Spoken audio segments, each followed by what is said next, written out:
esto es una historia de amor, de conocerse, de crear un vínculo, de ser empático con uno mismo y con el otro, de descubrir las relaciones con el mundo acogido, de acoger. Esto es una historia de mucha ternura, de mucha afectividad. En los retiros que hacemos, en los zazenkais, en las jornadas más intensivas, etcétera, se mueve una energía que termina siempre siendo amorosa, de muchos abrazos, de muchos testimonios, etcétera. Es muy emocionante. Entonces, el Zen no es la búsqueda de un objeto o de una especie de entelequia, la consciencia. Es que se habla a veces con unos términos que parecen muy metafísicos, ¿no? En el fondo es una historia personal de un ser humano que vivir amorosamente y en paz en la vida que le ha tocado vivir, ¿no?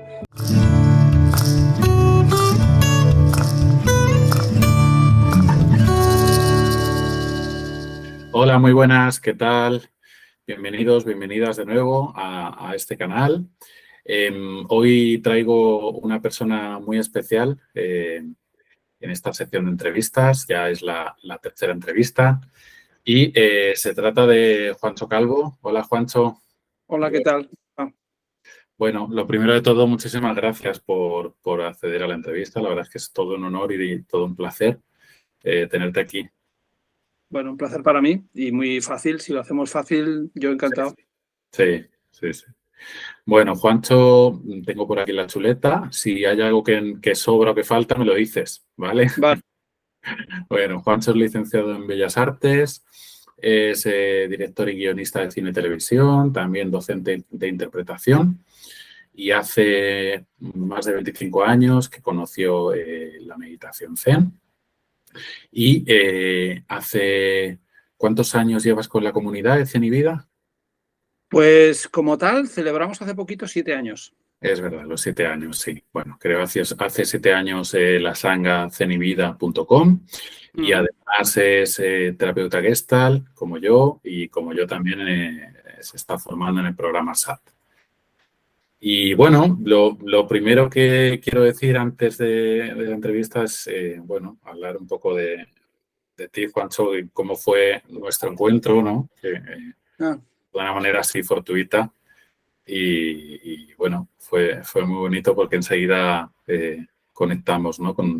Había estos puntos en común, ¿no? De la terapia Gestalt, del Zen, que a veces no es fácil, por lo menos a mí en el mundillo gestáltico no conozco tantas personas interesadas en el Zen, ¿no? Interesadas de verdad, ¿no? Interesadas en teoría sí, porque el Zen y la Gestalt parecen a veces primos, sí. Pero como hay que sentarse, pues entonces luego que no hay tanta gente que realmente se siente y mucho menos que conozca a fondo la vía del Zen. Sí, es verdad que a veces en la terapia Gestalt yo creo que se puede pecar de exceso de dionisíaco, ¿no? O exceso de... Y es verdad que desde ahí como que igual tiene menos seguidores, ¿no? Que otras, igual otras, puede ser otras prácticas, ¿no? Sí, luego además se da la circunstancia de que el fundador o el que abre esto así de la Gestalt, Fritz Perls, trae un aroma zen porque él estuvo en Japón, etcétera, etcétera. Entonces el zen es como una cosa que nos gusta, el zen. Pero parece que él no tuvo demasiada buena experiencia o dijo en muy poco tiempo, ya sé lo que es el zen, ya sé lo que le falta, ya sé lo bueno, lo quito todo. Y entonces tampoco ha sido un gran vendedor del zen, Fritz Perls. Por lo tanto, la Gestalt tiene aroma zen, pero no se sienta demasiado. Sí. Así que nada, para mí fue una alegría encontrarme contigo, saber que estaban estos dos puntos de conexión tan nutritivos, ¿no? Como es la terapia Gestalt y la meditación Zen en concreto, que es la que, bueno, tú llevas practicando mucho más que yo, pero es la que yo llevaba practicando un tiempo y, bueno, conocerte para mí ha sido como un actualizarme en el Zen a partir de tu punto de vista, de tu mirada y, bueno, pues estoy muy agradecido de haberme encontrado contigo. Y para mí fue un flechazo también. Porque recuerdo que entré en la sala en donde tú trabajas y lo primero que me encontré fue que en tu WhatsApp ponía Isin de Sin, ¿no? Que es una sentencia, una fórmula zen que tiene mucho corazón para nosotros, ¿no? Que es muy importante, que es de de corazón a corazón, de alma a alma, ¿no? Entonces ahí hubo un pedazo y dije, ostras, este es de los míos, ¿no? Sí. Y luego el espacio donde tú trabajas, donde haces terapia, que además tengo la suerte de poder estar ahí de vez en cuando, pues hay un gran enso, ¿no? Este círculo que la gente conoce como un símbolo también, o un signo zen, y entonces me siento como en casa y dije, bueno, pues con Rafa se podrá hablar no solo de Gestalt, sino también de Zen. Sí. Y así ha sido, ¿no? Bueno, para los que no lo sepan, pues he hecho la formación en Zen. No sé, el nombre oficial ahora mismo no lo recuerdo, pero bueno. Cada vez le llamamos más una iniciación, solo que en nuestro caso es muy formal. No es que te cogemos una mañana y te decimos, mira, siéntate con la espalda recta, etcétera, sino que nos gusta explicar una serie de cosas y eso al final ha ido deviniendo en un desarrollo de programa pues de varias semanas, ¿no? Muchos contenidos, con ejercicios, etcétera. Y a nosotros nos funciona mejor así. La gente que está y que ha nacido para el Zen se va a quedar sí o sí. Y la gente que no se va a ir. Pero esa zona intermedia donde hay gente que si la acompañas mejor al principio pueden ver que lo que parecía áspero no lo es, pues la acogemos con este programa. Sí. Sí, la verdad fue una experiencia intensa y muy interesante, ¿no? Como también ir profundizando cada vez un poco más porque uno se da cuenta de que esto es como un océano sin fondo. Lo es. La sensación. Sí, has dicho que yo llevo más de 25 años. Yo desde el año, yo conozco el Zen como mucha gente desde hace tiempo y había la meditación, yo soy bastante precoz. Pero claro, yo hablo de formalmente sentarse. Es que si uno no se sienta, el Zen no solo es una palabra, ¿no? Entonces, yo más o menos, igual dentro de un par de años hago los 25 años, porque tampoco llevo la cuenta. Pero sí, entre los 23, 24 años que estoy sentándome y haciendo zazen, ¿no? Había meditación ya de antes, pero de esta manera, sí, y es la manera en que lo hago siempre, unos casi 25 años, sí. Bueno, ya hablaremos más adelante, que lo tengo aquí en el guión, sobre la definición de Zen y la confusión que hay un poco sobre la palabra Zen o cómo se ha usado en tanto marketing, ¿no? Tienes una palabra que tiene mucho marketing, pero que bueno, si quieres hablamos ahora ya directamente, ya está. No, cuando quieras, pero es verdad, yo a veces la escucho, ¿no? ¿No? Que alguien se pone en modo zen, lo oigo mucho, ¿no? Incluso a mí a veces me lo han dicho, ¿no? No te pongas en modo zen, ¿no? Y dices, ¿pero qué es eso del modo zen? No existe el modo zen, ¿no? Pero es verdad que se nos venden estas cosas, ¿no? Y funcionan. Pero bueno, zen no tiene nada que ver con el modo zen. No, nada que ver. Yo, de hecho, antes de ir a mi primer retiro Zen, que fue ahí en Luz Serena, con lo que usó Villalba, que realmente fue, vamos, me hubiera escapado de ahí si hubiera tenido coche, porque fueron 7 días. Ahora les está suavizando los retiros, ¿no? Pero en aquel entonces fueron 7 días. Para mí fue una experiencia que me desarmó por completo y, sin embargo, luego pues volví varias veces después, ¿no? O sea, que algo dentro de mí quería volver. Tú eres de esos que pase lo que pase, el Zen está en tu ADN y entonces en cuanto viste hubo un amor-odio, pero que hay una cierta pasión por esa búsqueda, ¿no? Claro, sí. De hecho, es que yo, la segunda vez que fui era como, pero no me acordaba yo de lo incómodo que era esto y de lo mal que lo pasé la otra vez. Pues no, parece ser que no me acordaba porque algo dentro de mí que no es ese yo o ese ego del que se habla, pues quiso volver, ¿no? Y claro, yo tenía esta imagen de... yo casi pensaba, fíjate, en mi ingenuidad, que me iba a un spa prácticamente, ¿no? Por cómo está asociada esta palabra, ¿no? Que tiene tanto marketing, el Zen, ¿no? Que casi, ¿no? Por lo menos yo lo tenía muy asociado a eso, al relax, al spa, una cosa así como de estar tranquilito. Se refieren a esto, ¿no? A los bambús, a las piedras, la fuentecita, a estar ahí, a que todo te parezca bien, a no gritarse, a ser amable, a pasarse las cosas despacio. Yo creo que se ha hecho mucho daño en dos sentidos, ¿no? Si me permites, por un lado está toda esta cosa súper ultra amable, light, edulcorada, casi anestesiada, que es modo zen, nada me toca. Sí, O por total. otro lado, lo áspero, el señor este calvo con el palo que te pega, te duelen las rodillas, severidad, madrugones, todo eso. Pues el Zen no es ni una cosa ni la otra. Mm, La propuesta del Zen no se puede resumir, pero si se resume es despertar y despertar, abrir los ojos, ver la verdadera naturaleza de la realidad. No tiene que ver ni con la anestesia, ni con un estado de ira o de dolor o de severidad y de austeridad. No tienen, esos son tonos y el despertar no tiene un tono. Entonces tiene que mm, ver con cualquier circunstancia de la vida a la que tú puedas abrir los ojos, ¿no? Y tiene más que ver con eso y sí, para eso nos paramos, pero no, a veces a la gente le duele pararse. sí, Eh, total. eh, pero eso ya es tu primera reacción, pero si esperas a la segunda, a la tercera, algo empieza a abrirse que no tiene que ver con la severidad ni con el castigo, y entonces uno Mm, va a tomar intimidad con uno mismo y con la realidad. No es más que mm, parar, sí, ni más ni menos también, ni más. ¿no? Sí, sí, sí, sí, sí.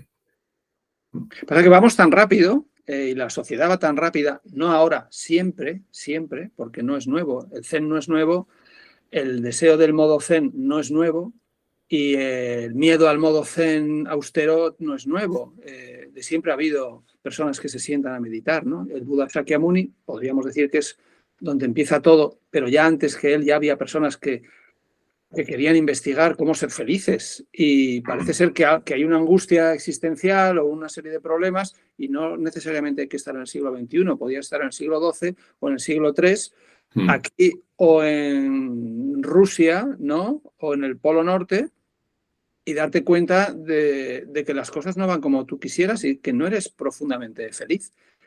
mm, Y la propuesta del CEN es, bueno, pues vamos a pararnos, vamos a ver qué pasa. Y lo que descubres es que lo que pasa normalmente empieza que es que te está pasando a ti.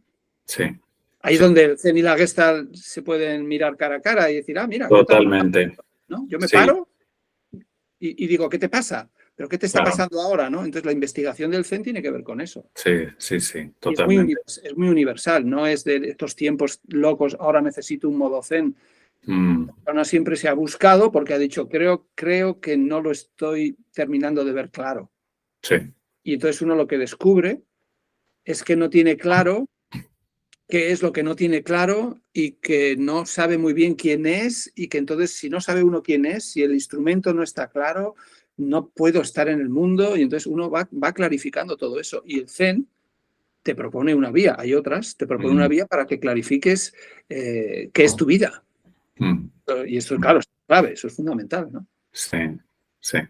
Y bueno, te voy a hacer la pregunta del millón, A ver, ¿vale? Que no sé si me vas a responder. ¿Qué es el Zen?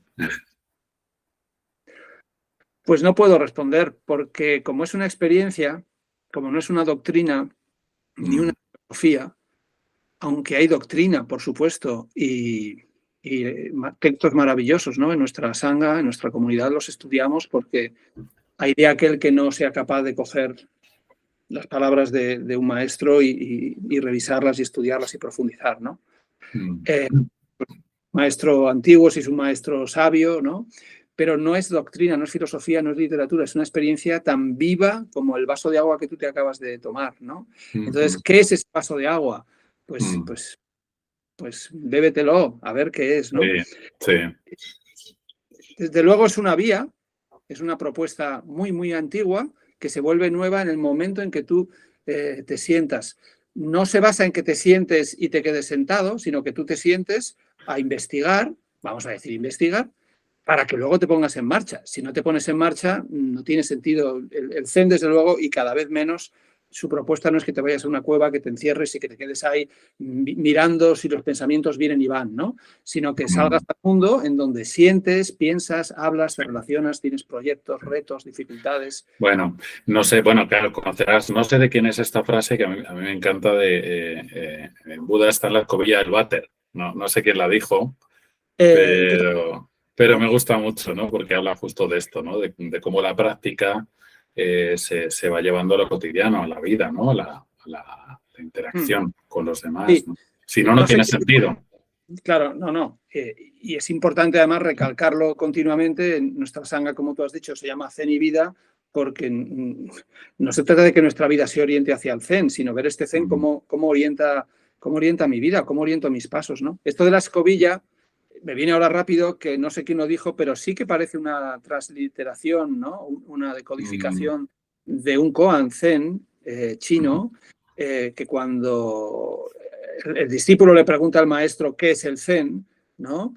O dónde está el zen, pues a veces el maestro dice el ciprés en el jardín, o dice lava tus cuencos, o dice la escobilla del váter. Hay un koan en donde no era una escobilla, sino que era un palo con el que retirar las cacas, ¿no? Entonces, que el Buda sea eso es una forma de decir que no hay un sí y un no, esto sí, esto no, sino investiga por qué discriminas de esa manera, por qué la caca no puede ser el Buda y una estatua de puede ser el Buda, ¿no?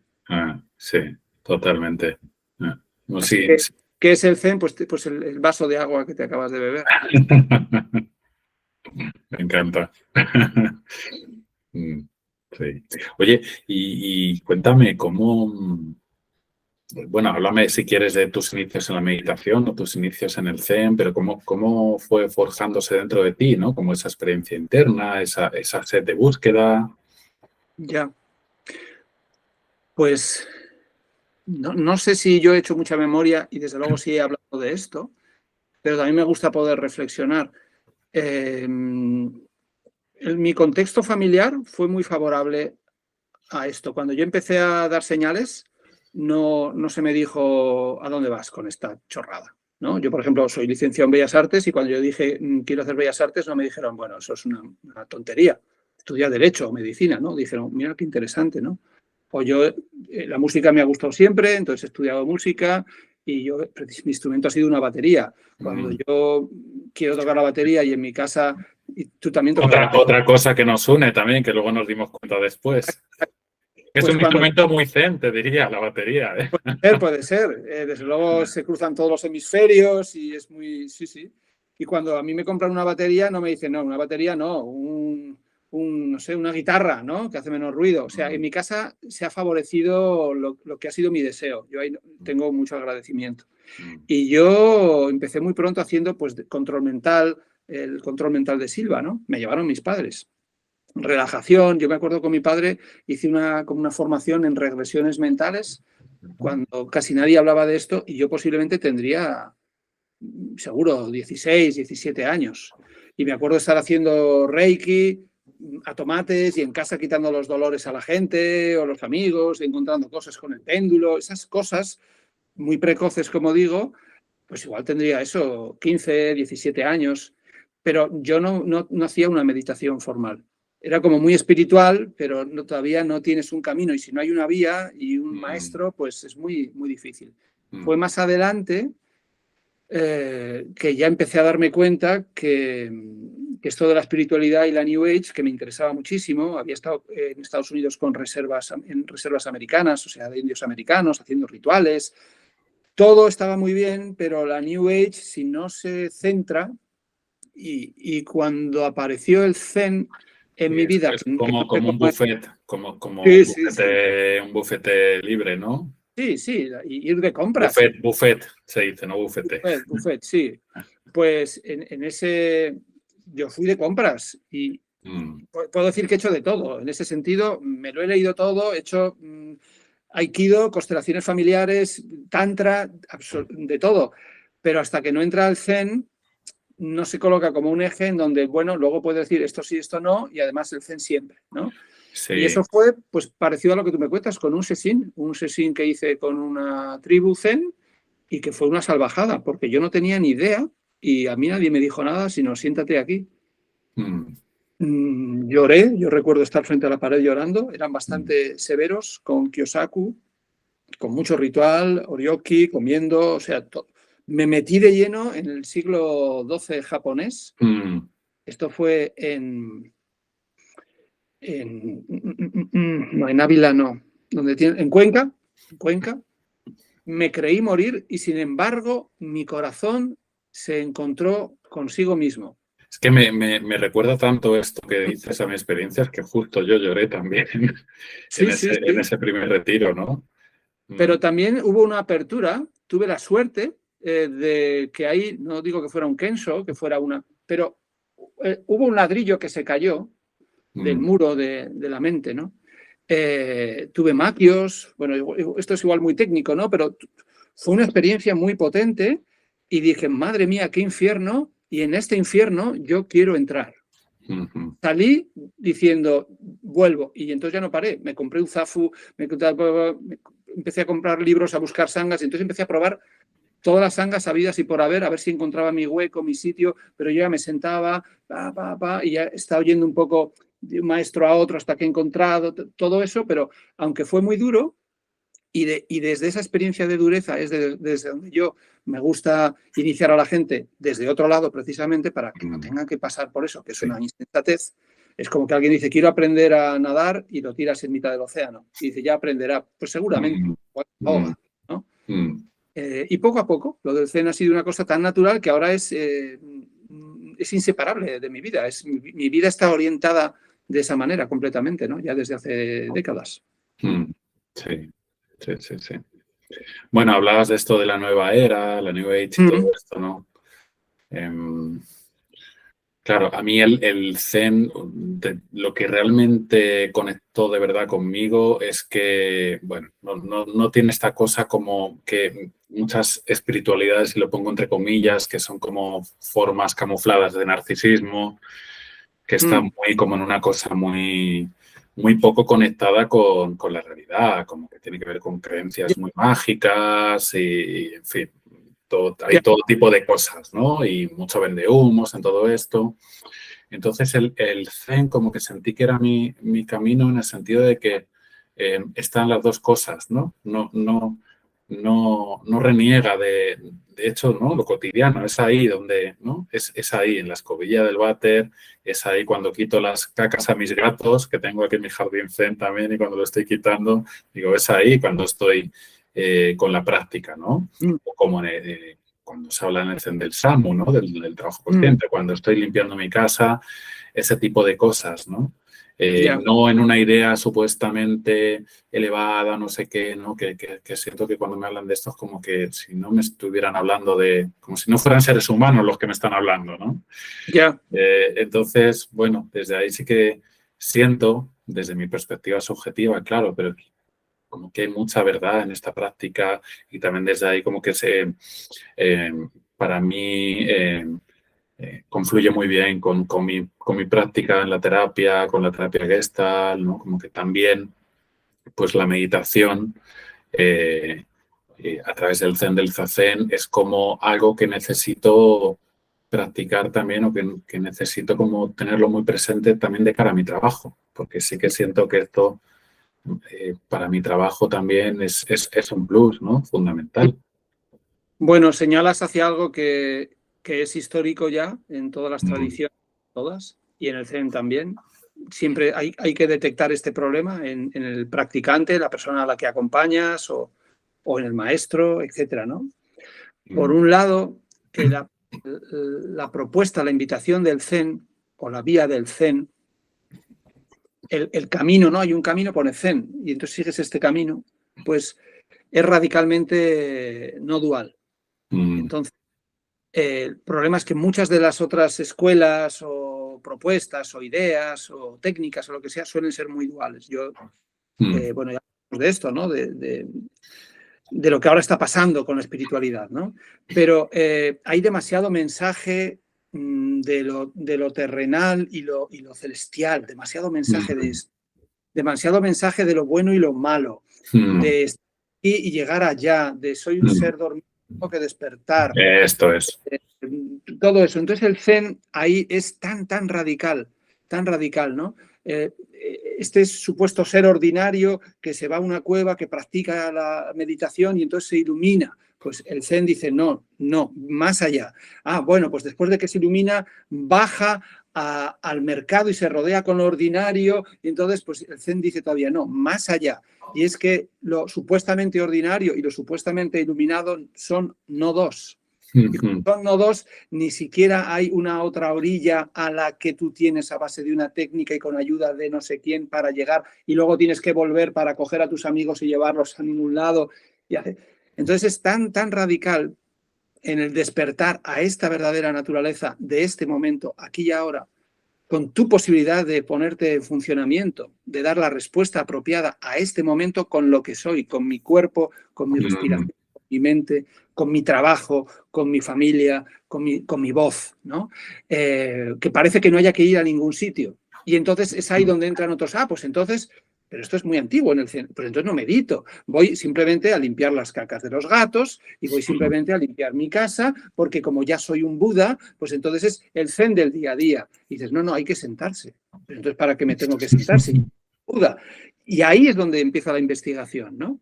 Sí. A desentrañar ese engaño que tengo de a ver si puedo cambiarme, porque si soy mejor, quizá voy a una especie de cielo, sea zen, cristiano, judío, ahí hay un engaño y ese engaño hay que desmantelarlo. Sí, sí. El engaño de que no tengo que hacer nada, el engaño de que hay un montón de cosas que tengo que hacer, ahí hay que profundizar mucho y no quedarse en las palabras, pero esto puede parecer muy, muy paradójico, ¿no? Y hay que sentarse con esa paradoja. Ese es el koan del que tanto se habla, los koan, pues un koan, uno de los más importantes, siéntate con esta paradoja, siéntate en zazen, ¿qué haces? ¿Qué haces ahí sentado? Con la de cosas que hay que hacer. No, es que si me siento, igual me convierto en alguien más brillante y así yo soy el mundo que quiero ver. Está todo lleno de consignas, ¿no? Sí. Bueno, y que ya sabes que el mercado también se nutre mucho de la insatisfacción de las personas, ¿no? Que te prometen ser algo, llegar a algo, conseguir no sé qué, conseguir no sé cuántos, ¿no? Y claro, es difícil a veces vender el Zen en ese sentido porque es como la vía opuesta, ¿no? Es como esta famosa frase, creo que era de Kodo Sawaki, siéntate a meditar para que no te sirva de nada. Hasta que no te sientes para que no te sirva de nada, no te servirá de nada, ¿no? Y eso es muy complicado, ¿no? Porque siempre, y por supuesto desde esta espiritualidad nueva era, ¿no? Se vende esta cosa de que siempre se te promete algo, algún sitio al que llegar, algo que conseguir, algo que obtener, el beneficio de... Bueno, y no es que no los haya, pero es desde dónde parte uno, ¿no? Sí, exacto. Por eso digo que son capas y que hay que investigar. A veces no investigar como quien investiga un problema matemático o como quien investiga la semana que viene nos vamos a ir a Londres, vamos a hacer planes. No es esa investigación, ¿no? Pero si te das cuenta, Rafa, todo nos lleva otra vez al origen. La gran didáctica del Buda, vamos a resumirla, que fueron sus 4 nobles verdades. Es como su primer mini catecismo, al cual podemos volver una y otra vez, ¿no? Dice, aquí hay dos temas muy importantes, los vamos a dividir en 2, 4. Pues con 4 te lo digo todo. Y la primera, como indiscutible, es la realidad del sufrimiento. Entonces, desde la realidad del sufrimiento, la gente busca cómo dejar de sufrir, plantea soluciones para que el otro deje de sufrir, pero esa es la realidad del sufrimiento. Lo que pasa es que la segunda dice, vale, sufres. Pues ahora siéntate y investiga por qué sufres. Ahora, si tú te lo saltas y dices, sufro, no quiero sufrir, y empiezas a, quítenme usted este sufrimiento, yo tengo una técnica, ya estás haciendo un bypass y ya empieza el problema. Claro. Porque la realidad del sufrimiento empieza porque no me doy cuenta de cuál es el origen del sufrimiento, que esa es la segunda noble verdad. Sí. Por eso lo viejo se vuelve nuevo, ¿no? Investiga cuál es el origen del sufrimiento. Hay una propuesta muy interesante y es la tercera noble verdad. Existe una vida sin sufrimiento, ¿no? Como diciendo, te la prometo, es verdad, puedes, pero, y vamos a la cuarta noble verdad, para eso tienes que hacer esta investigación que tiene estos pasos, etcétera, y todo un programa. Ahora, si tú te quedas en la primera, sufro, y quieres ir a la tercera, quiero dejar de sufrir, sin hacer un camino, y por eso la vía del Zen, claro. Pues no va a funcionar. Bueno, en eso se parece mucho a los procesos psicoterapéuticos, ¿no? Que yo me encuentro, y lo entiendo también, con personas que vienen, bueno, pues muy angustiadas y casi y es legítimo. Pasan a mí como el poder que yo no tengo de cambiar a la persona al instante. Cuando digo, bueno, no, yo te acompaño, yo estoy contigo, yo te puedo dar mi enfoque, mi visión, pero el camino al final lo tienes que hacer tú, ¿no? Y el proceso lo tiene que hacer la persona y quien se tiene que responsabilizar del propio camino es la persona, ¿no? Porque también lo decía Fritz Perls, ¿no? No hay soluciones inmediatas, no hay soluciones milagrosas, ¿no? Bueno, yo creo que sí las hay, Ajá, bueno. pero no la vas a realizar inmediatamente. Ajá. Yo creo que Bueno, sí eso es es igual es meterse en otro jardín. sí, yo creo que es inmediato, exacto, es otro jardín, Sí. pero a esa inmediatez se llega gradualmente. Vale, sí. Bueno, uy, pero ¿Vale? aquí ya nos metemos en un tema ya Sí, pero al final complejo. es, incluso por no emplear sufrimiento, iluminación, no sé qué, ¿no? Las 4 nobles verdades que yo igual ahí me enredo porque a mí me interesa el budismo, ¿no? Es felicidad, ¿no? Contento, estar satisfecho, no Sí. necesitar otra cosa, que no haya algo que te esté quemando por dentro, ¿no? Entonces, la persona que viene buscando el zen viene desde ahí, pero es una buena premisa, ¿no? Puede ser que es que con su pareja esté fatal, o que en el trabajo esté fatal, o que tenga un poco como de depresión o angustia existencial, puede ser lo que sea, pero hay una infelicidad. Y cuando alguien viene a terapia o un paciente viene a mi consulta, viene por esa primera noble verdad que es, no estoy bien, ¿no? Entonces, a partir de ahí empieza el trabajo, pero incluso cuando viene gente para la sanga y veo que lo que les trae es el sufrimiento, a veces digo, esta gente viene al Zen porque quiere dejar de sufrir. Y otras veces digo, Sí, ¿cómo no? claro, Claro, claro, quieren dejar de sufrir. claro. Bueno, y aprovecho para hacerte la siguiente pregunta, ¿no? Es un poco, ¿qué cambios ves tú, ¿no? Cuando alguien no tiene para nada contacto con la meditación o con el Zen. ¿Con qué te quedarías, ¿no? De la evolución de las personas? ¿Qué es lo que ves? Vale, pues nuevamente la frase, ¿no? Tal como la enuncias, señala al problema. Y es cuando alguien no tiene contacto con el Zen, lo importante es el contacto con uno mismo. El Zen, como decía Ramana Maharshi, por decirlo de alguna forma, es esa aguja que tú usas para quitarte una espina, pero la aguja la tienes que quitar también. No la puedes dejar. Dicho mal y pronto, a mí no me interesa el Zen. A mí el Zen me interesa en la medida en que puede hacer que yo lleve el interés hacia donde yo lo tengo que llevar para que mi vida se despliegue. Sí, Y mi vida se tiene que desplegar, no el Zen, mi vida, ¿no? sí. Entonces, lo que pasa a la gente que no tiene contacto con el Zen es que cuando entran en contacto con el Zen, inmediatamente entran en contacto consigo mismos. Y dicen, oh, yo pensaba que iba a aprender algo que tal, y de repente esto exige que yo encienda la luz y vea todo lo que hay aquí dentro. Eso es lo primero que pasa. Con lo cual sus expectativas a veces no se cumplen inmediatamente porque creía que iban a entrar por una puerta, la del Zen, y iban a salir sin sufrimiento. Y cuando entran dicen, ostras, como en terapia, ¿no? Ostras, qué difícil, ostras, qué guay, me relajo, ostras, pero me relajo y entonces, y entra la claridad de esta es mi vida, ¿no? Entonces,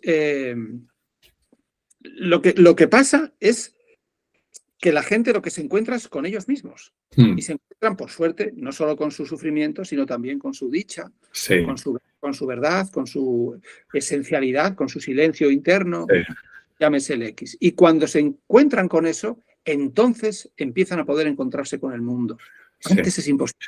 Bueno, me gusta mucho lo que dices y me gusta mucho que me digas que, bueno, no es el Zen como tal, ¿no? Porque yo te reconozco, Juancho, que como esto es un canal de psicología sobre todo, me da un poco de susto como el incluir algo que pudiera sonar religioso a la gente y eso, digamos que, bueno, lo puedo entender, ¿no? Pero también como yo creo que es importante, también hay otros enfoques, supongo, y habrá gente más dogmática, pero es importante, como por lo menos yo necesito decir, que como tú y yo entendemos el Zen, Ya. no es como algo dogmático ni religioso, diría, en el sentido, por lo menos en el sentido estricto de la palabra o en el sentido de que la gente, lo que la gente conoce comúnmente como religión, sino que por lo menos el Zen que tú transmites, el que yo hago, tiene más que ver, lo que tú decías, ¿no? Con una práctica, con un cotidiano. Y te diría que también una de las cosas que me gustan, y creo que esta es otra frase del Zen, que si te encuentras con el Buda, mata al Buda, que en ese sentido me parece que es esencialmente antidogmático, ¿no? Eh, Qué difícil en poco tiempo querer ser muy certero. Lo primero que pasa es que cuando oímos la palabra religión, mucha gente se le erizan los pelos, ¿no? A mí, por suerte. Claro, y tenemos motivos, yo creo, que para ello, Sí, yo ¿no? he ido a colegio de curas muchos años. Claro. Me metieron mano de pequeño, un cura, me acuerdo. Quiero decir, yo podría estar súper rebotado con eso. Pero la religión, si se puede uno acercar a lo religioso, pues supongo que tiene que ver con entrar en contacto con lo superior, con lo grande, con lo inabarcable, con lo inexplicable. Y ahí aparece una sensación de profundo respeto, de gratitud, de vínculo. Todo eso puede ser lo religioso. Si hablamos de lo ceremonial y eso nos lleva a lo folclórico, pues ahí ya estaríamos entrando en otras dimensiones que es casi como hacer un viaje, ¿no? Te metes ya casi en lo cultural, en lo antropológico, muy interesante, National Geographic, etc. Pero si hablamos del sentimiento religioso, pues yo diría que no soy nada religioso y sin embargo, pues ahora cuando bebo esto porque tengo sed y me estoy quedando seco, pues puede haber aquí un sentimiento religioso de respeto, de agua, de mi cuerpo, de cómo me hidrato, de mirada reposada. Cuando uno entra en una iglesia, lo que se encuentra ahí como una atmósfera puede ser de unas figuras de miedo, de solemnidad o simplemente de silencio, de grandeza, de intimidad, de luz, de arte. Claro. No sé, el arte también es muy religioso, ¿no? No sé. Sí, sí, sí. Bueno, yo creo que por lo menos en mi caso vengo de un contexto familiar muy católico, entonces, bueno, ¿no? Y yo creo que todos de alguna u otra manera, ¿no? Salvo algunas personas de mi generación que no estuvieron dentro de eso, pero bueno. Me apetecía como decirlo de algún modo, ¿no? Sí, está porque bien, venimos de ese contexto y claro, es un contexto normalmente lo religioso malentendido suele ser dogmático, como que y suele jugar mucho con el miedo, como que esto es así, si no te van a castigar Claro, bueno, no es nuestro caso, tú conoces la sangre. Eso es, a eso es a lo que voy, ¿no? Incluso otras ramas del budismo también se pueden parecer, ¿no? En esto de la superstición, en el dogma. Entonces, bueno, me alegra en ese sentido saber que contigo, en la sangha, ¿no? Como que por ahí es una vía que siento que, bueno, como agnóstico que soy, que me siento, siento que puedo estar en ese lugar, ¿no? Sin embargo, por ejemplo, me acuerdo en Japón, una cosa que descubre fácilmente es que, claro, hay templos como los hay aquí. Cualquier extranjero que venga a España se encuentra iglesias, capillas, ermitas, iglesias, ¿no? Y parece que estudiar el arte es estudiar la expresión humana, la cultura, la historia, etcétera. Esa base o sea, lo religioso atraviesa todo, ¿no? Pues cuando uno va a Japón se encuentra lo mismo, pero en Japón los templos están muy abiertos, ¿no? Están muy en relación con la naturaleza y luego están los santuarios sintoístas, que obviamente es una religión, sin lugar a dudas, pero donde el templo es ese árbol, esa montaña, este río, esta cascada. Entonces, yo creo que el sentimiento religioso de lo sobrenatural, de lo sobrecogedor, de lo misterioso, mira, hablando antes, volviendo al principio, de cuando empezaste, yo recuerdo a los 10 años, porque esto sí que lo he recordado muchas veces, en un descanso que había una catequesis que yo hacía, catequesis pues para la primera comunión sería o así, yo iba con mis padres a la catequesis, posiblemente porque era demasiado crío y porque ya estaba estorbando, distraído, lo que sea, yo estaba afuera en el jardín, pero era por la noche, esas cosas que se hacían igual los sábados por la noche o jueves por la noche, no me acuerdo.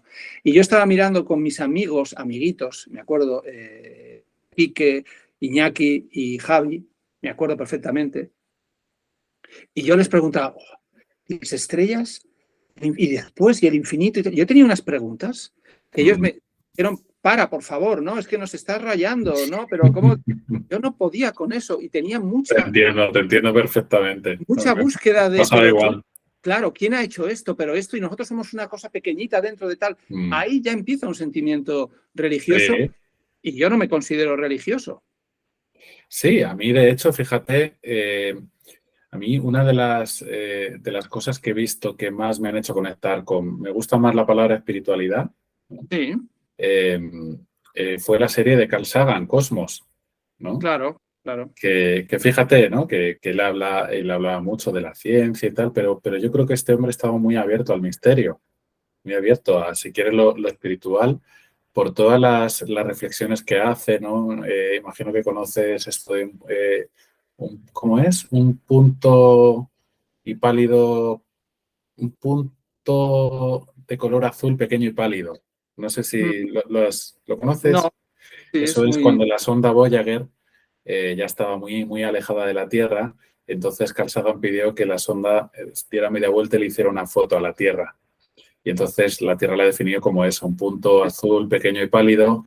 Dice, toda la humanidad está concentrada en este punto, nuestros anhelos, nuestros Sí, lo he leído. sufrimientos, los grandes emperadores, no sé qué, aquí en este pequeño puntito, ¿no?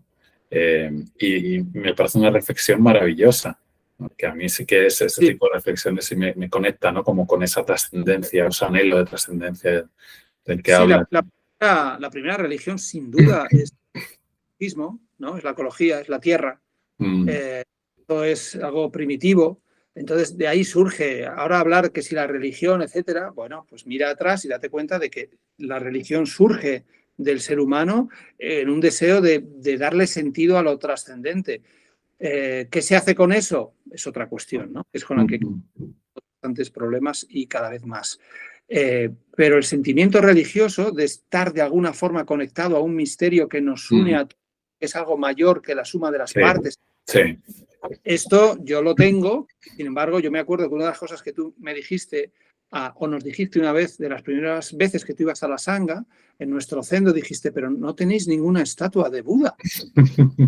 Como medio raro, mal, como diciendo, pero ¿qué No, tipo no, de fe no, no, es? no era por ahí, era curiosidad Creo que solamente. es como decir, pero a ver, pero esto es un zendo, porque si no, pues es que ni siquiera tenemos eso. O Sí. sea que nuestra religiosidad no es para nada una estatua, ¿no? Pero Mm, sí hay un sentimiento profundo.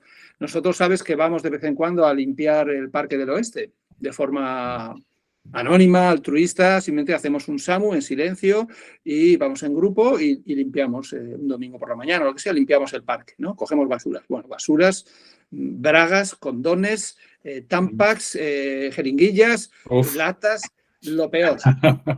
Pues ahí hay un sentimiento que yo le podría llamar religioso, como Mm, cuando alguien cuida a un anciano, pues cuidas un parque, ¿no? sí. Y sin embargo no tenemos estatua. Ujú. Ni falta que hace. Ahí estamos, ahí estamos. Claro, entiendo. Sí, sí, sí. Mm. Bueno, em, quería preguntarte también, claro, esto del mindfulness, ¿no? Igual la gente se pregunta, ¿pero esto es mindfulness o no es mindfulness? Porque, claro, yo fíjate, por un lado, estoy un poco ambivalente con esto, porque por un lado yo me alegro de que se popularice y por otro, pues es una práctica que está tan masificada y tan de moda que me parece que o que se puede desvirtuar, ¿no? Sobre todo cuando hay empresas, ¿no? No sé si tú recuerdas que Amazon, ¿no? Había puesto unas cabinas a los empleados para que mediten, ¿no? O cuando, por ejemplo, una empresa le ofrece a un empleado un curso de mindfulness para que gestione su estrés, que hay un mensaje perverso ahí, porque es como, hazte un cursito de mindfulness porque el estrés es un problema que tienes tú y que te lo tienes que gestionar tú. Cuando a lo mejor, en vez de dar un cursito de mindfulness que a la persona ni le va ni le viene ni le interesa, lo que tiene que hacer la empresa es mejorar las condiciones laborales, por ejemplo. Y eso yo creo que es un uso perverso Mm, de esta práctica, ¿no? ya. Bueno, volvemos a lo mismo, y es que surge de una necesidad, surge del corazón de la práctica, pero luego puede derivar en algo tan, sí, yo creo que también tan tóxico o tan perverso Mm, como esto. mm. No vas a la huelga, no hagas huelga, haz mindfulness, ¿no? Y ya te voy a enseñar yo cómo hacerlo y así gestionas tu estrés, porque este problema que estás teniendo es que no gestionas Es tu tuyo. Sí, no me pidas que te suba el sueldo, sino que respira 3 veces profundamente y carga tu Es. kundalini. O no estás siendo lo suficientemente positivo. Por eso digo que a Sí, veces esta sí, espiritualidad New Age, ¿cómo puede ser usada para el mal? sí, Así sí, tal sí. cual, ¿no? Pues yo ahí no tengo tanta ambivalencia. Yo he hecho formación en mindfulness en diferentes Ujú, sitios. No es por hacer ahora publicidad de Docuso Villalba, pero, ujú, por ejemplo, creo, o se enseña como la enseña él, o mejor no enseñarla. Y he estado en otros centros y he leído mucho y me ha interesado mucho. ujú, Reconozco que me sentí como un espía. Yo recuerdo hacer la formación mindfulness eh, como para ver qué están haciendo, ¿no? Porque no me lo podía creer la avalancha de información. De repente esto se pone de moda. Entonces me hice un curso, el de MBSR, por ejemplo, como el curso oficial, y me quedé perplejo. Fue una buena experiencia, pero de ahí más de la mitad de las personas del grupo, por los testimonios que daban, se neurotizaron más, ujú.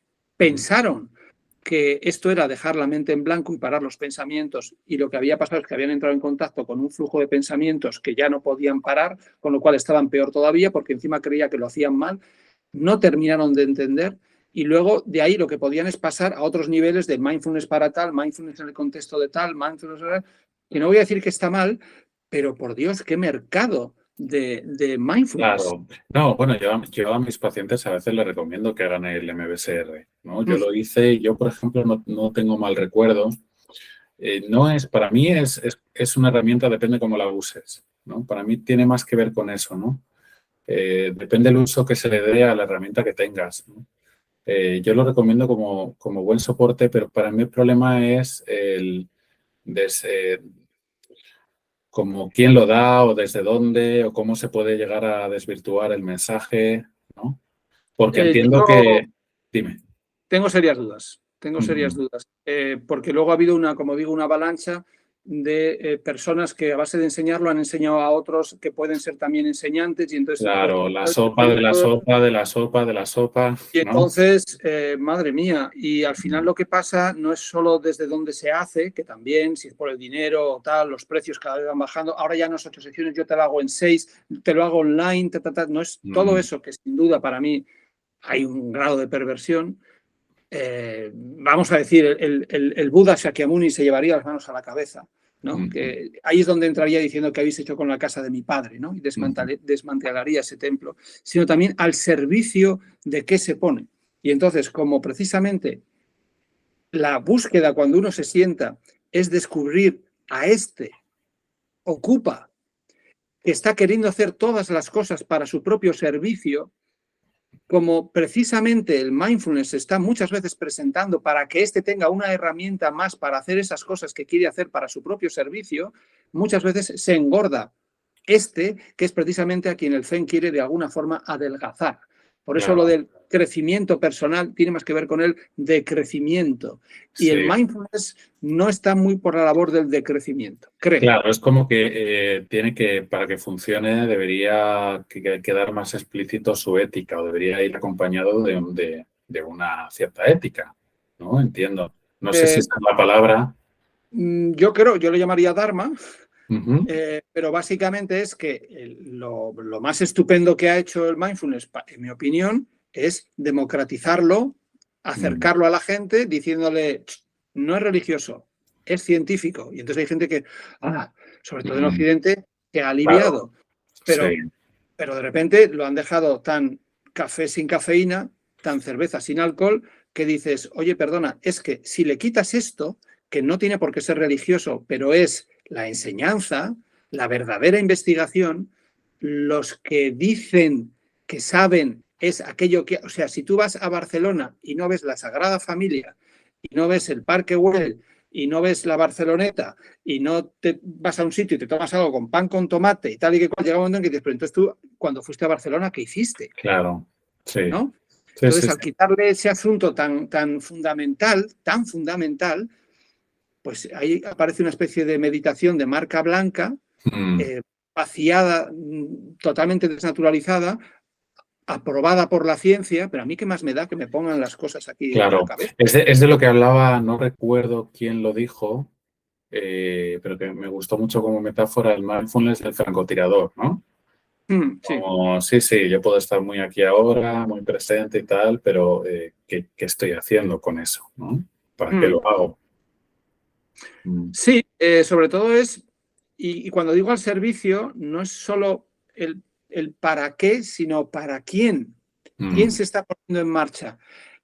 Ese está nervioso y quiere relajarse, va a hacer mindfulness y va a hacer una técnica de visualizar y de saborear una pasa y tal y que cual. Pero si lo que tienes es que ver cómo se ha construido esto, cómo este proceso yo se está gestando a cada instante. O sea, no puedes meditar desde el yo con el yo para el yo. Y entonces, para mí, se queda en una especie de simple, bueno, que no está mal, cultivo del testigo, del observador, y entonces con consignas como yo no soy los pensamientos vienen y van, yo no soy las emociones, pues se puede empezar por ahí y acabar pensando que tengo que contener la rabia o que tengo que contener el no sé qué y que tengo que abrazar a todo el mundo en el amor universal. Y eso es un engaño. Eso es anestesia, eso no es la verdadera naturaleza de la realidad. ¿Que viene bien que la gente se anestesie? Pues sí, puede haber gente que le viene muy bien y que se sientan y se anestesian un poco. Puede ser. Pero el Zen tiene una propuesta que es todo lo contrario al dormir, es despertar. Y te sientas a ver, no te sientas a decirle a nadie que se calle. Te sientas a... Y eso es muy diferente. Claro, yo creo que el problema de cualquier herramienta es si se usa para reprimir, ¿no? Ya se ha demostrado que hay técnicas de la psicología cognitiva de los 60-70 que no funcionan porque tiene que ver con tapar un pensamiento por encima de otro, o cuando sentimos una emoción, como querer tapar esto de la psicología de la positividad tóxica, ¿no? Y que eso además se está demostrando que eso no funciona, ¿no? Que lo que mejor podemos hacer con nuestras emociones y pensamientos es tomar conciencia de ellas, ¿no? Darnos cuenta, cómo profundizar en eso, ¿no? Que yo creo que en realidad es la invitación del Zen también, ¿no? No tanto sería como querer camuflar o querer enmascarar o querer sustituir un pensamiento con otro. Si me siento triste, pues sonrío ante el espejo y me digo cosas bonitas y ya está, sino que el trabajo diría que va por otro lado, ¿no? Más profundo. Sí, y luego el punto de partida es muy legítimo y es algo me escuece aquí dentro y por favor, esta pena o esta angustia, esta insatisfacción, este problema, lo que sea, el buscador o el que sufre, ¿no? Acude ya en el Zen, se ha estudiado mucho, varios tipos de Zen, motivaciones, es muy importante, la persona que acompaña que sepa cuál es la motivación de esa persona. Pero esto es muy viejo también, desde dónde tú practicas, ¿no? Pero en definitiva, cuando hablo de la radicalidad del Zen, es que va a la raíz. Y entonces, claro, quieres relajarte, pero es que en el fondo no hay nada más relajante que el despertar. Todo lo demás son apaños. Sí. El despertar es lo único que te va a sanar profundamente. El realmente hacer las paces con la realidad, pero no porque la realidad sea buena o bonita, eso es el buenismo zen, no porque ahora colaboras con 5 ONGs o perdonas, no por eso, sino porque ves con claridad. El Buda despertó, no se relajó, despertó. Y cuando despertó, todo se relajó. ¿No? Esto es muy importante. Sí, La noción, si no es profunda, son goteras que van no, y a veces yo esto lo digo mucho a mis pacientes, los intentos por relajarnos es peor, es contraproducente, ¿no? Como me tengo que relajar, ¿no? Sí, Vamos sí. justo al lado contrario. En el Zafu, en el Tojin, no nos sentamos a poner fin a nada. No nos sentamos Es un trabajo de observación profunda. Claro, y ahí van a aparecer todas las oscuridades, pero también toda la luz, por llamarlo de alguna manera. Sí. Y entonces uno va viendo lo que uno es y uno va viendo lo que el mundo es, ¿no? Y uno va viendo que además uno refleja el mundo y que el mundo le refleja a él y que es un reflejo continuo, ¿no? Que no hay una realidad que sea yo y una realidad que sea el mundo, es la realidad. Así que uno se va descubriendo y va descubriendo la realidad. También pasa en terapia, ¿no? Parece que el que viene a la consulta se sienta delante es el paciente con su problema, pero se sienta toda su familia, toda su empresa, todos sus ancestros, Todo todos su los sistema, proyectos, todo su todo su sistema. contexto. Sí. Todo su sistema. El abordaje sistémico está ahí sí o sí. Todo su sistema se sienta ahí, ¿no? Y el contexto, ¿no? Que de esto hablan mucho últimamente las terapias de tercera generación. Me parece muy importante, ¿no? Como el contexto. Claro, claro. Incluso se sienta un buscador espiritual que no sabe que es buscador espiritual. Incluso se siente una persona que está anhelando el despertar, que tú lo ves, que está pegándose de golpes contra su propia autoimagen, pero no le puedes decir, toma, te voy a hacer una receta, tienes que venirte a mi sangha. Yo no hago ese paso, no lo hago. Para mí es inseparable, claro, son dos espacios diferentes, ¿no? Pero lo cierto es que hay mucha gente que acude al Zen o al mindfulness a la que habría que decirle, no subestimes la posibilidad de entrar en terapia. Y mucha gente viene a terapia que hay que decirle, no subestimes la posibilidad de sentarte a meditar. Esto es, sí, totalmente de acuerdo. Sí. Despertar. Además que son dos caminos que se complementan muy bien. No es lo mismo, pero se complementan muy bien. Sí. Bueno, Juancho, vamos cerrando ya, ¿vale? Muy bien. Bueno, dinos un poco dónde la gente te puede encontrar, aparte de que lo pueda poner en Google, pero... Vale. Pues nosotros, yo creo que la puerta de entrada más fácil sería nuestra web, que es www.zenivida.com. Ahí hay correos, teléfono, etcétera, pero vamos, Juancho Calvo Zen, buscan en Google y aparece, pero directamente www.zenivida.com y puertas abiertas a compartir, a buscar, a descubrir. ¿Alguna vez te he sugerido la idea de que escribas un libro? No sé si lo tienes en mente o no, pero no. me encantaría. No, lo que sí que sucede, porque tú lo sabes, es que yo doy charlas de vez en cuando, hablo, comento, hago las iniciaciones, etcétera, y hay gente que esto luego lo transcribe. Entonces, si yo ahora cogiera todo lo que he dicho y se ha transcrito, pues ahí habría varios libros. Pero quizás algún día yo podría escribir algo y entonces me sentaría a escribir algo, ¿no? Sí. No sé. No sé, tanto. Bueno, que la próxima entrevista sea para promocionar tu libro. A ver. No, yo me alegro que hagas esto, porque, bueno, es una forma más de acción, ¿no? Es una forma más de ponerse al servicio. Dices el canal. El canal y esta charla, etcétera. Yo nunca me he promocionado de esta manera, nunca se me había ocurrido, pero cuando me lo dijiste dije, pues sí, vamos a hablar de esto. Es importante que la gente conozca el Zen, ¿no? Sí. Bueno, y no sé si quieres decir, para quien nos esté viendo, escuchando, si quieres decir algo para despedirte o no, está bien así. Bueno, si te fijas, posiblemente en el tiempo que llevamos, que quizás es 1 hora. Más o menos, sí. A no ser que me confunda, no hemos dicho la palabra amor. Y el Zen se prodiga poco en usar esta palabra. Hay otras tradiciones, cristianismo también, tradiciones de la India, que enseguida entran con esta palabra, hablan del corazón, ¿no? Es una pena porque quien investiga y quien descubre y camina la vía del Zen descubre que claro que se habla del amor y que el amor está en el aire y que un zendo es un espacio de amor y que la práctica de Zazen es una práctica muy, muy amorosa, ¿no? Y a mí me gustaría que por lo menos se nombrara esta palabra, cosa que ya lo estoy haciendo, ¿vale? Esto es una historia de amor, de conocerse, de crear un vínculo, de ser empático con uno mismo y con el otro, de descubrir las relaciones con el mundo, acogido, de acoger. Esto es una historia de mucha ternura, de mucha afectividad. En los retiros que hacemos, en los zazenkais, en las jornadas más intensivas, etcétera, se mueve una energía que termina siempre siendo amorosa, de muchos abrazos, de muchos testimonios, etcétera. Es muy emocionante. Entonces, el Zen no es la búsqueda de un objeto o de una especie de entelequia la consciencia. Es que se habla a veces con unos términos que parecen muy metafísicos, ¿no? En el fondo es una historia personal de un ser humano que vivir amorosamente y en paz en la vida que le ha tocado vivir, ¿no?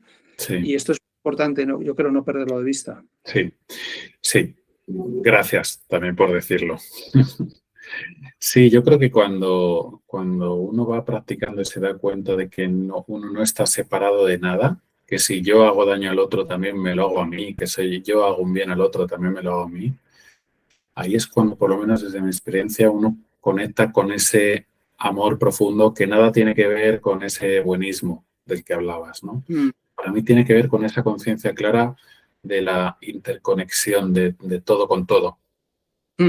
Bueno, el despertar, que también parece o puede parecer una palabra seca, o que es como un despertar mental o un despertar de la conciencia o algo así, ¿no? Y si te ponen aquí los electrodos y la ciencia demuestra que tal, bueno, todo eso, ¿no? El cerebro, ¿no? Vale, está muy bien.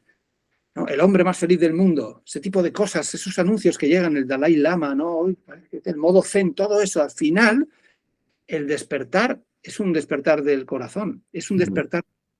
La conciencia no está colocada aquí, está colocada en cada una de las células, está colocada en todo. Despiertan los árboles, despierto yo, despierta el gato, despierta todo, ¿no? Entonces el despertar es un despertar muy nuclear. Y ese núcleo es un núcleo amoroso, profundamente amoroso, que te conmueve, que te pone en marcha. Siempre se ha hablado de la sabiduría y la compasión, ¿no?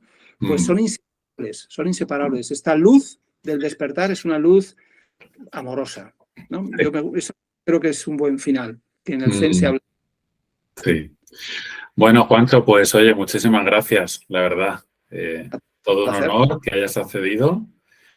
Y nada, nos seguimos viendo ahí por el Zendo. Y bueno, te mando un abrazo virtual que te daré en persona la próxima Muy vez bien. que te vea. ¿Vale? Muchas gracias. Bueno, gracias, Juancho. Hasta pronto. Chao.